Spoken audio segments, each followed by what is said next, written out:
పూర్తి వివరాలకు చదవండి రేపటి అక్షర శిల్పం దినపత్రికలో.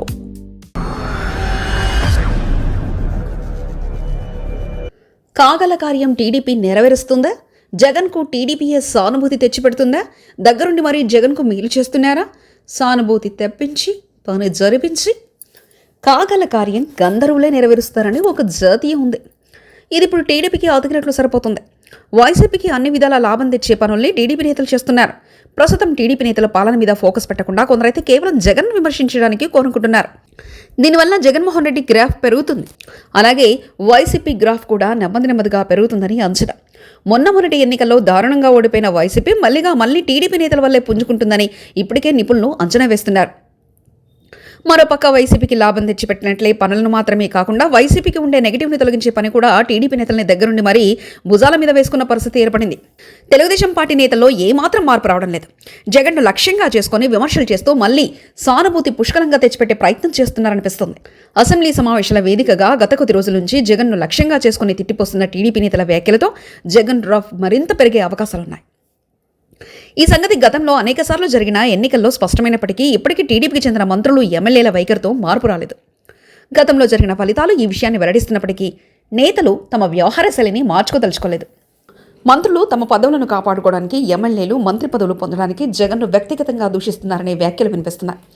తమ పార్టీ అధినేత మెప్పు పొందేందుకు చేసే ప్రయత్నాల్లో భాగంగా జగన్ను తిట్టకుండా తిడుతుండడంతో ప్రజల్లో ఒక రకమైన సానుభూతిని మళ్లీ పొందుతున్నారనిపిస్తుంది. ఒకవైపు జగన్ను ఒంటరి చేసి 3 పార్టీలు కలిసి తమ నేతను వేధిస్తున్నాయంటూ వైసీపీ నేతలు చేస్తున్న వ్యాఖ్యలను ప్రజలు నమ్మే అవకాశాలను కొట్టిపారాలనిపిస్తుంది. దుర్మార్గుడు, దద్దమ్మ అంటూ చేసిన వ్యాఖ్యలు ప్రజలు హర్షించడం లేదన్నది గుర్తుంచుకునే మంచిదని సూచనలు వినబడుతున్నాయి. 2019 ఎన్నికలకు ముందు కూడా జగన్ 1,00,000 కోట్ల అవినీతి చేశారంటూ టీడీపీ పెద్ద ఎత్తున ప్రచారం చేసింది. అదే సమయంలో దేశ రాజధాని ఢిల్లీ నుంచి గల్లీ స్థాయి వరకు జగన్పై దుమ్మెత్తిపోసినా పెద్దగా ప్రయోజనం లేకుండా పోయింది. ఈ ఎన్నికల్లో జనం 151 అసెంబ్లీ స్థానాలను వైసీపీకి కట్టబెట్టిన విషయాన్ని టీడీపీ నేతలు మర్చిపోతున్నారు. జగన్పై వ్యక్తిగత దూషణలు మాని రాజకీయ విమర్శల వరకు పరిమితమైతే జనం కొంతవరకు హర్షిస్తారు తప్పించి అవినీతి, తల్లి, చెల్లి అంటూ వెంటబడితే ఎక్కడ పడితే అక్కడ విమర్శలు చేస్తుంటే జనం సానుభూతి మరింత పెరిగి జగన్కు ప్లస్ అవుతుందన్నది విశ్లేషకుల అంచనాగా వినిపిస్తుంది. ఇప్పటికే కూటమి ప్రభుత్వం ఎన్నికలలో ఇచ్చిన హామీల గురించి మాత్రం చెప్పకుండా జగన్ను లక్ష్యం చేసుకుని వ్యవహరించడం వల్ల ప్రయోజనం ఏమున్నది టీడీపీ నేతలే కొందరు చర్చించుకుంటున్నారు.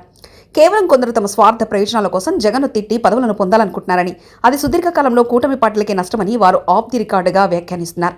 నిజానికి జగన్ గత ప్రభుత్వంలో తీసుకున్న నిర్ణయాలు వ్యతిరేకించవచ్చు, వాటిని ప్రస్తావించవచ్చు. కానీ పదే రాష్ట్రంలో సమస్యలను వదిలిపెట్టేసి ఇలా జగన్ మీద పడి విమర్శలు చేస్తే జగన్కు వచ్చే నష్టం కన్నా టీడీపీకి ఎక్కువ నష్టం జరుగుతుందని గ్రహించాలని పలువురు సీనియర్ నేతలు సైతం అభిప్రాయపడుతున్నారు. కానీ టీడీపీ నేతలను ఆపేదెవరు? మరిన్ని కథనాల కోసం సబ్స్క్రైబ్ చేసుకోండి మీ అక్షర శిల్పం.